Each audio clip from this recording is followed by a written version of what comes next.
Hey guys, how are you doing? I hope you're doing well. Welcome to another video.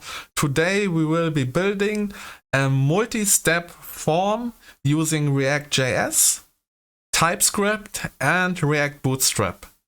And without further ado, let's jump into coding. Alright guys, let's start to code the beautiful multi-step form in ReactJS.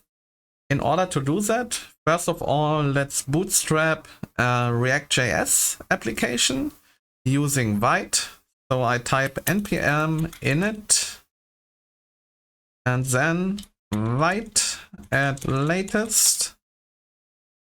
And I specify a name for the project. I call mine multi-step form, for example, hit enter.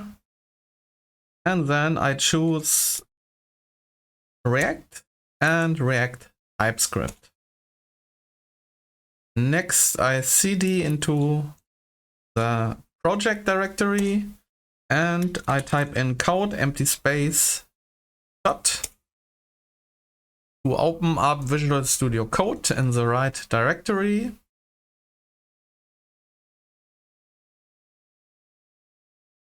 And we can do npm I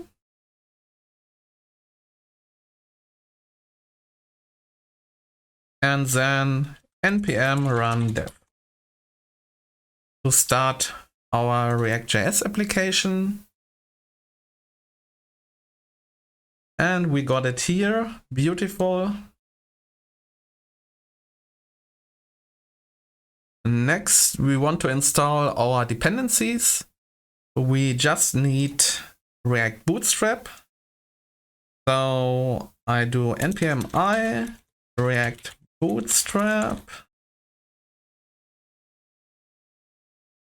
And then also we need the CSS from Bootstrap. So we just can copy this link here and paste it into our index.html, maybe somewhere here down below this link here, like this.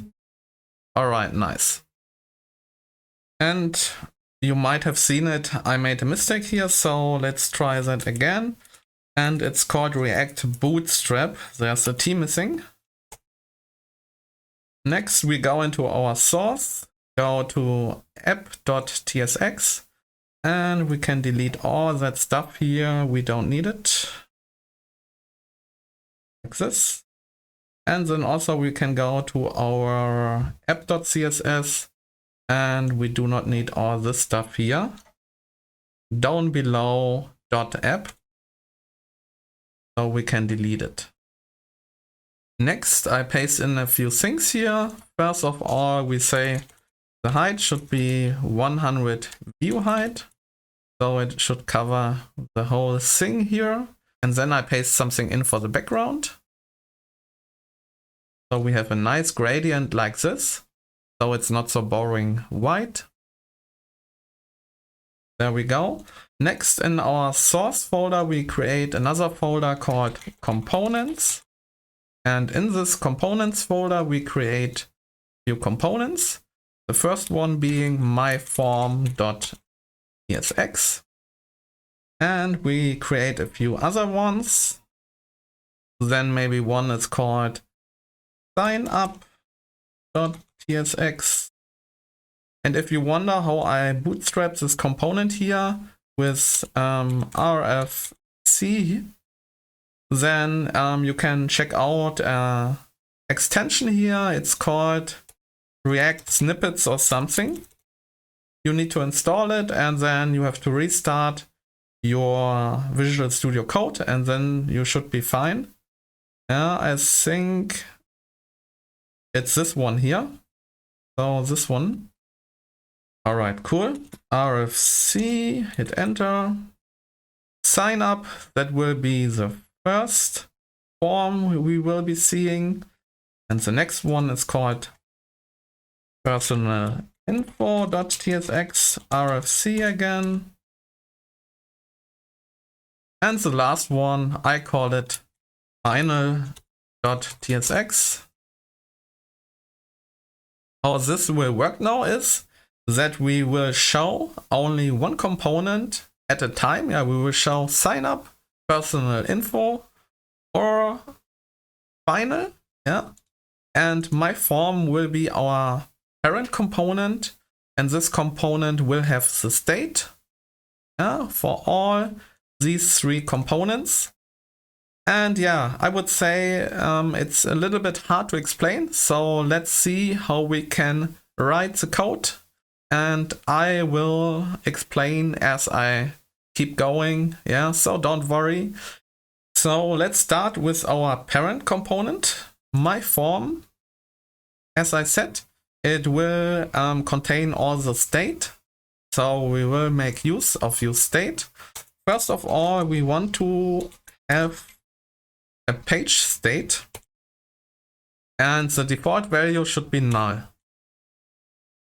Next, we want to make use of useState again. And this variable called form data should contain all the state for all the inputs from all these components, right? So let's do it. Set form data, and then we make use of useState again. And here we need to specify the initial state. We will have, for example, an email, which will be an empty string. We will have a password, which will be an empty string, a name, which will be an empty string, an age, which will be an empty string, number, which is also an empty string. And then to make it not too boring, we will have a boolean here, your data correct. So you have to hit a checkbox to guarantee that the data you entered is correct. And we say it's false by default. And here I'm missing a colon. Next, let's specify our form titles. So each form will have a title. For example, here, sign up,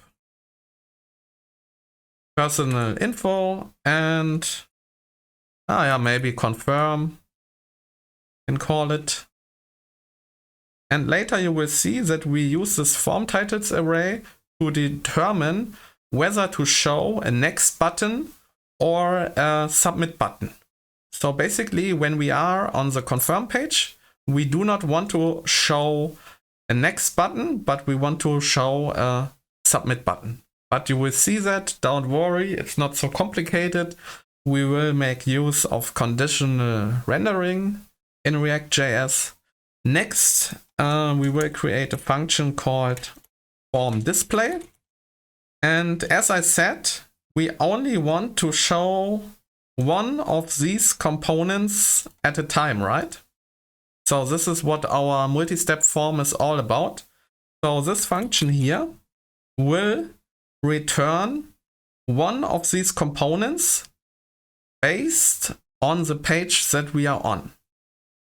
So let's do that. We say if page is 0, which is the initial value of our state, then we want to show our sign up component. Else, if the page is 1, we want to show maybe our personal info component. And I need to make sure that I import them. And if the page value is neither 0 nor 1, we want to render the last component, the final one. Yeah, so return.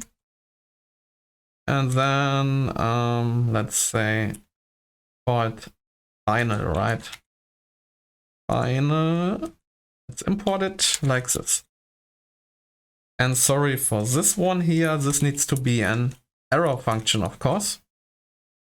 Now that we have our state here in our myForm component, which consists of these variables, right? We want to make sure to pass them as props to our children, yeah, to sign up, personal info, and final, so that they can, yeah, display these values. And then also we want to pass down the setFormData function, so that we can also change the state, yeah, in these child components, right? So let's do it. We can say here formData is equal to formData, and then we can also say setFormData is equal to setFormData, and we pass these props down to every of our children.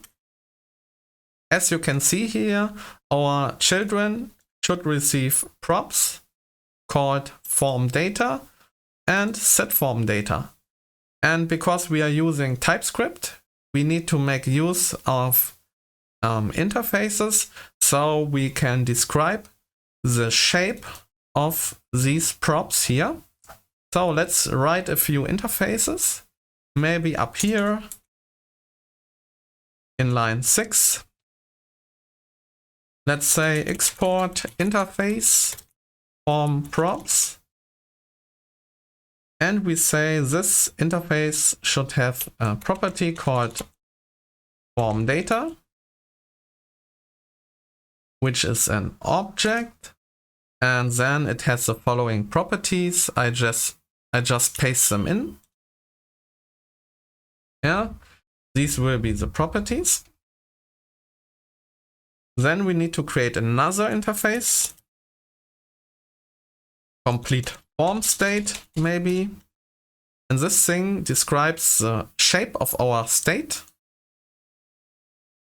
And this will be very similar to the form props interface, but it will just not have this formData property here. Next, let's create a third interface called formData props, and this extends our form props like this. And this interface will not only have this property here, right, formData, but it will also have setFormData, which is of type React.dispatch. Then we have to pass in a type here in angle brackets, React.setStateAction. And this again takes in a type of complete form state. Like this, complete form state. Since we passed in the shape of our state here, this setter here knows exactly how our state looks like. Yeah, it knows about the shape of our state, and this will help us with autocompletion. And by the way, I export all these interfaces because I need them in the other components. So next, let's work on our children. Let's start with sign up. I hit Control and left mouse button to get into it. And here we need to make sure that our component receives props, so we can destructure them, and we can receive formData and setFormData. And these props are of type formData props. And this is why I created the formData props interface, yeah, because the formData props interface describes not only this here, but it also describes this thing here, right? And since we are passing in both, we needed a third interface, and this is why I created this formData props interface. Alright, next we will make use of React Bootstrap to quickly get some results Of course, you could do it with HTML and plain CSS, but this would take quite some time, so we do not want to do it here. What we can do is we can go to our React Bootstrap page, search for form controls maybe, or form controls. We will be taking the first one here, which looks good. We copy everything, including the form tag here, and we can paste it in here. Then we need to make sure that we import this form component from React Bootstrap like this. And we do not want to have a text area, so we delete the second one here, the form group, and we copy the first form group. And we say we want to have an email. Here as placeholder, we can say enter email. And then here for the second, we can say password. And this should be of type password. And the placeholder should be enter password maybe. Next, let's make sure that our two inputs here are controlled inputs, so that we have a two-way binding. Whenever we type something in an input, we want the state to be updated, and we want also the input to show the current value, right? So what we do here is we say value is equal to form data dot email for the first input here, and then also for the second we say form data dot password like this. Next, we need to make sure whenever we type something in an input that the state updates. In order to make this happen, we have to do something whenever the onChange event on an input is triggered. So then we can say we want to run a function which has access to an event. And then we want to run set form data. And this is super cool now. We can make use of the spread operator.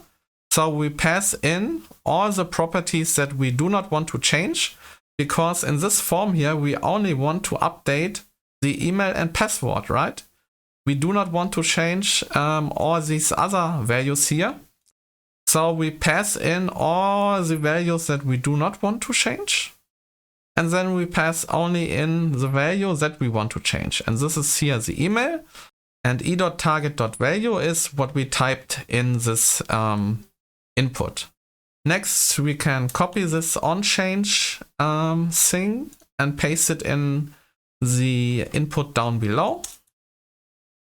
And here we want to change the password property. I think it's also a good idea to import our myForm component into our app.tsx, so we can finally see something here. So I make sure I import it and then I put it into our return statement here. And we see already here our thing, myForm, which is at the moment just this text here that we render in myform.tsx. Next, we can make sure that we run this function here, so that based on the page, we render one of these components. Maybe we pass it in like this, curly brackets, and then form display, and then parentheses. And here we see that our first form is rendered, because page is initially 0, so the sign up form gets displayed. And what you see here now is that this component is pretty wide. This does not look very good. So let's change the overall width of our component. And we can do that by providing some inline style to this div here. We can say style is equal to double curly brackets. And then we say width is 500 pixel. Like this. Then we can also give it a few class names. Since we are using Bootstrap, we can say auto. And then we can say shadow to give it a nice shadow. We can say rounded. We have some rounded corners. Can give it a padding, so we have some space here. Maybe P5. Yep. And we can say background should be white. Like this. Okay, cool. And I go to view and enable word wrap so that you can easier see what I'm writing here. And you see our form is here now in the corner. This does not look very nice, so I go back to app.css and here I can say display flex. And yeah, this should be alright. It's centered nicely now. Next, we are currently on the first page, right? So page is 0. We need some buttons, yeah? So we can go to the next page and to the previous page again and so on. So let's work on this. And by the way, if I do inspect here, you see something like components here. You should have this tab here too. If you have React DevTools, it's a Chrome extension.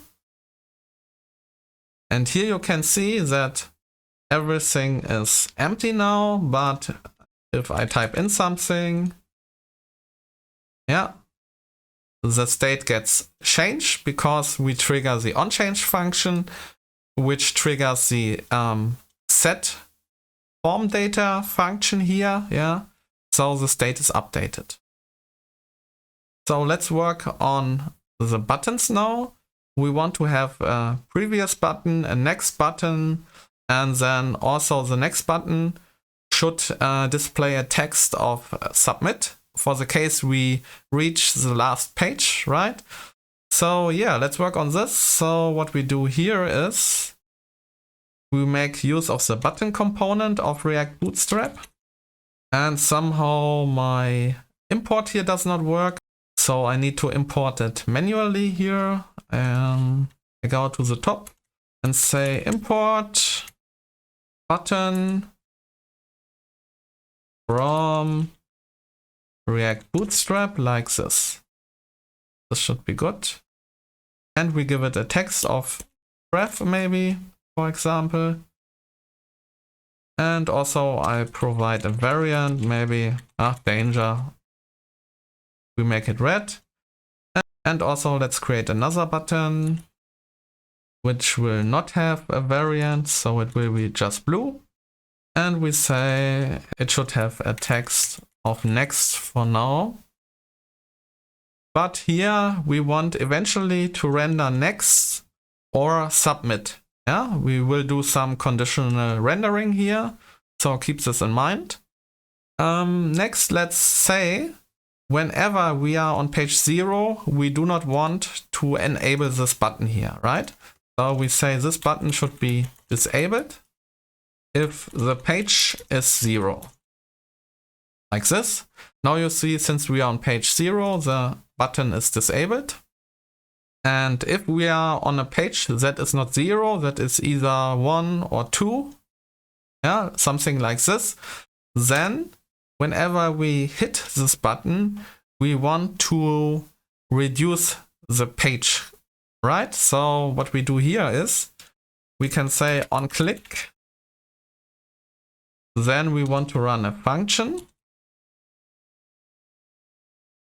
And this setPage function can receive another anonymous function as argument.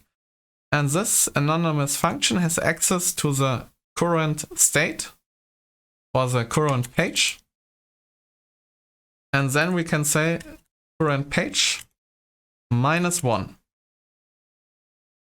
For example, we are on page 1 and we hit pref, then here the current page is 1, and then we do the calculation here. 1 minus 1 is 0, so we are on the first page again, for example, right? So this is important. The setter has always access to the current state, right? Or to the old state, you could say. And then we update the state here, right? This is what we are doing here. Now let's work on the second button here. Here we say onClick as well. And here we run a function as well. Here we have to provide curly brackets because we want to write more than one line.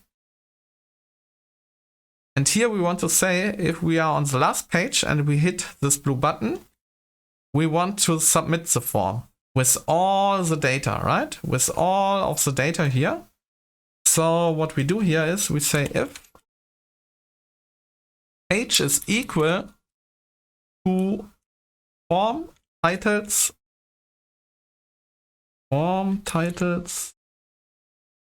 dot length -1.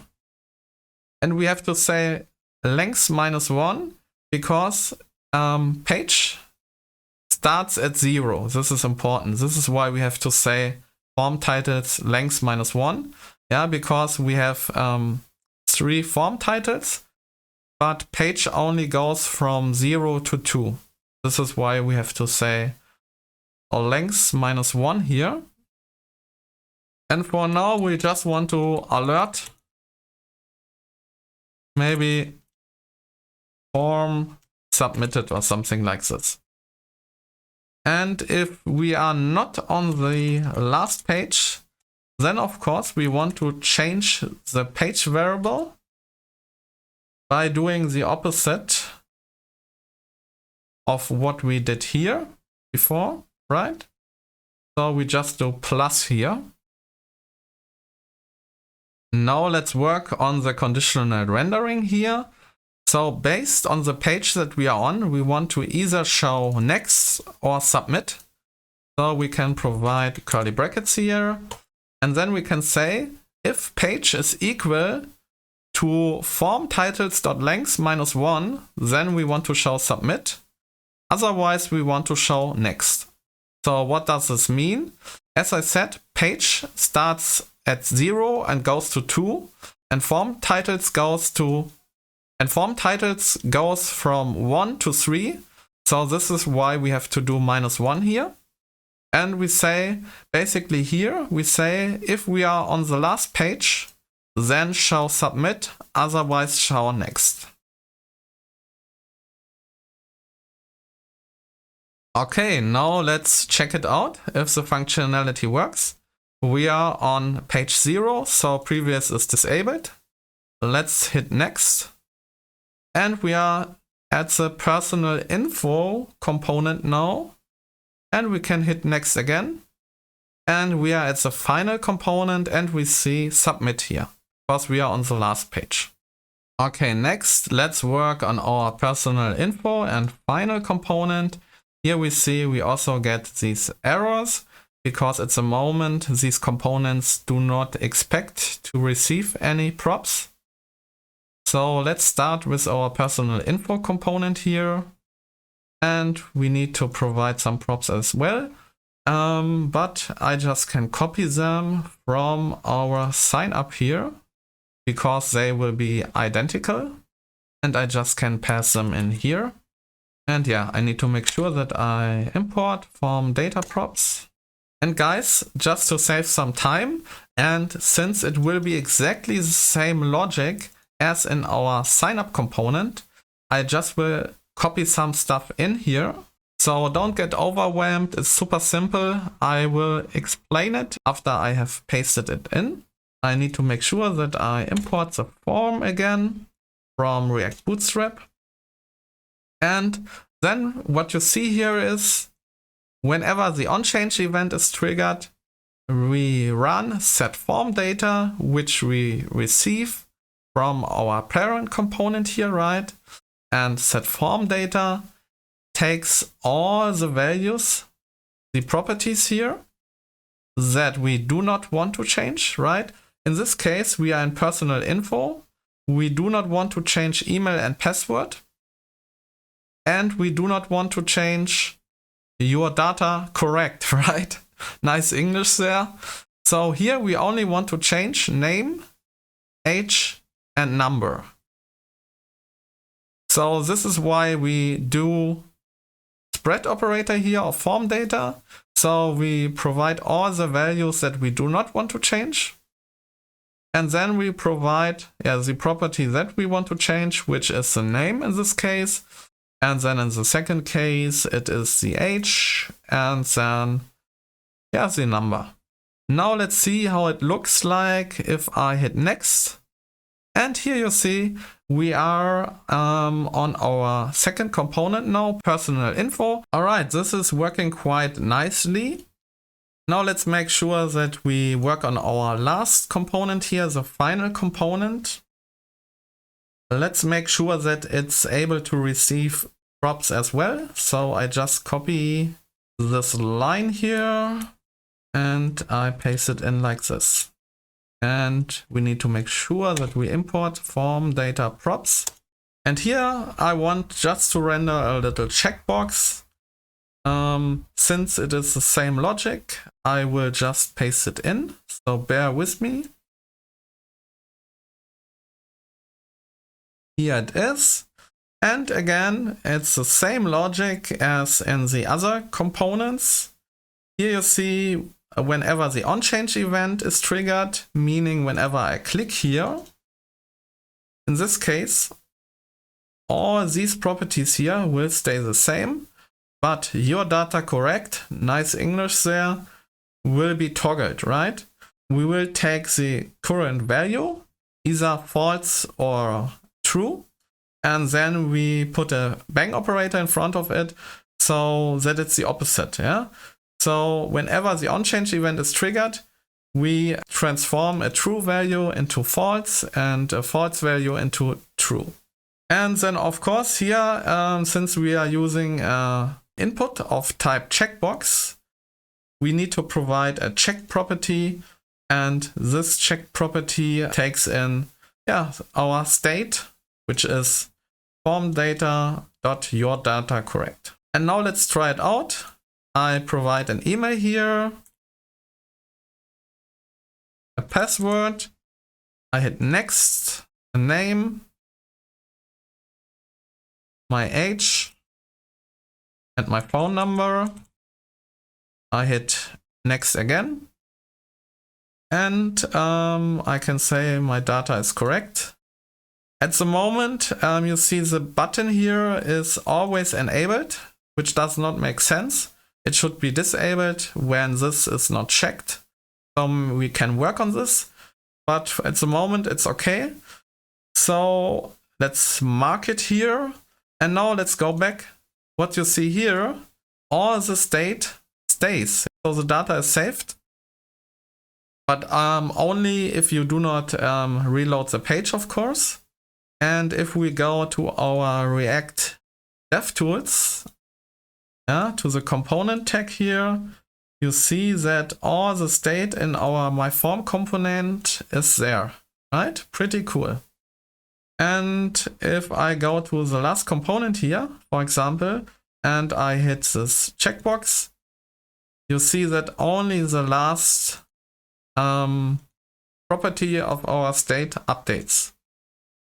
And this is because we always pass in all the properties that we do not want to change, and then we say comma and we provide the properties that we want to change. This is a very cool and useful pattern.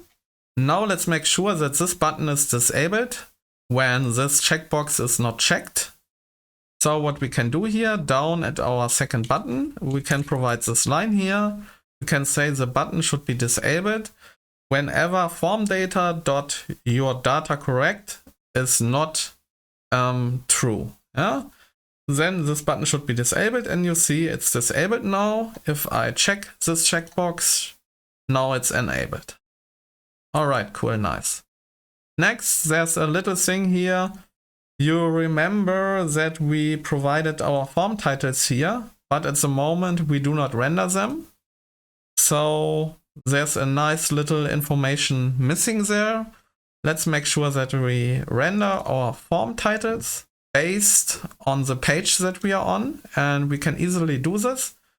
We just have to provide curly brackets here, maybe underneath our first div here in my form, and we say form titles, and then we access one of these three form titles based on the page that we are on. So this will be either 0, 1, or 2. Yeah, so 0 would be sign up, 1 would be personal info, and second and 2 would be confirm. Let's see if this is working. And yeah, you see sign up is our first component, then personal info and confirm. Yeah, but this is not very beautiful here. Maybe let's make it h3 or something like this. I provide an h3 tag here. I take this whole thing and paste it in here. And now this looks a little bit better, right? And of course, if I'm on the last page and I hit the submit button, this alert pops up here.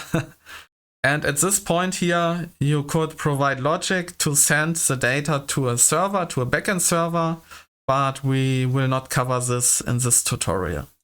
All right, just a little thing here to make it more beautiful. You see, we should provide some space between these buttons here. So let's go back to our my form component, and then we can give each button a bit of a margin. We can say here button class name, and we say mx maybe 3. We give the button a margin in x direction of 3. This is a Bootstrap class. And we give also the second button the same class like this. And what you see here now is that this next button is disabled now, right?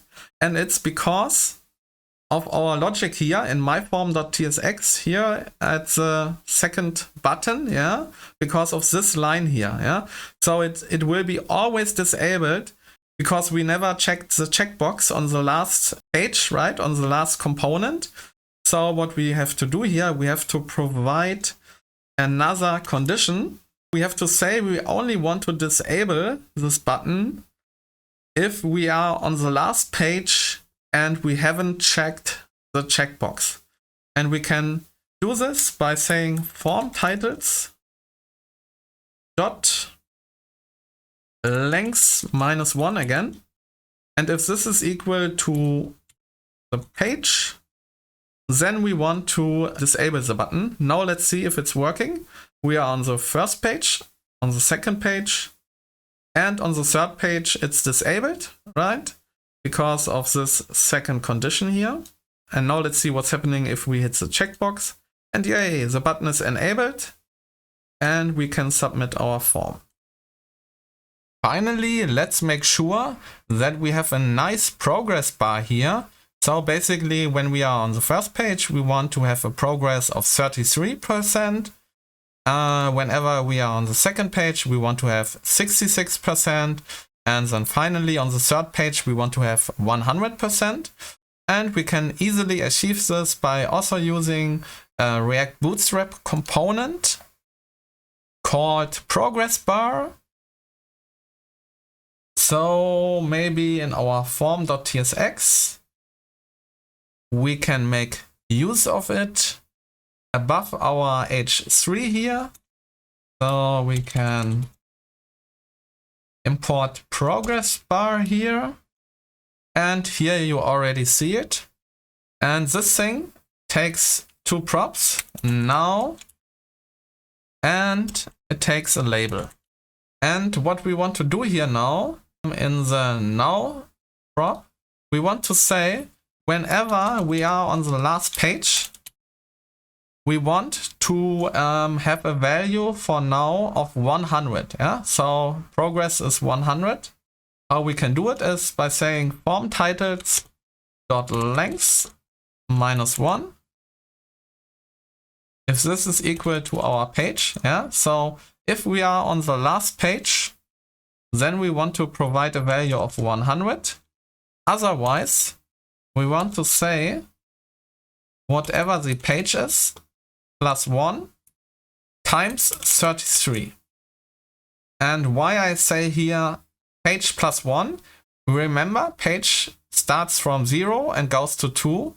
Now imagine if I didn't do plus 1, we would have a process of 0 at page 0, and we do not want to have it.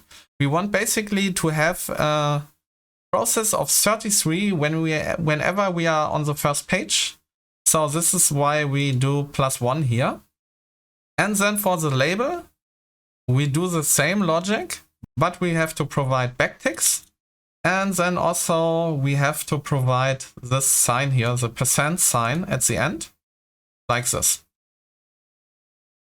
And now you see we have a nice progress bar. Yeah, super easy. We are on the third page now. Now it's 100%. This is because of this logic here. Yeah, we said whenever we are on the last page, please show 100. Otherwise, show page plus 1 times 33. For example, we are on page 2. 66% is displayed because page 2 refers to a value of 1, right? Because page starts from 0, don't forget it. And then we say plus 1, so that we have a process of 66 here already. Yeah?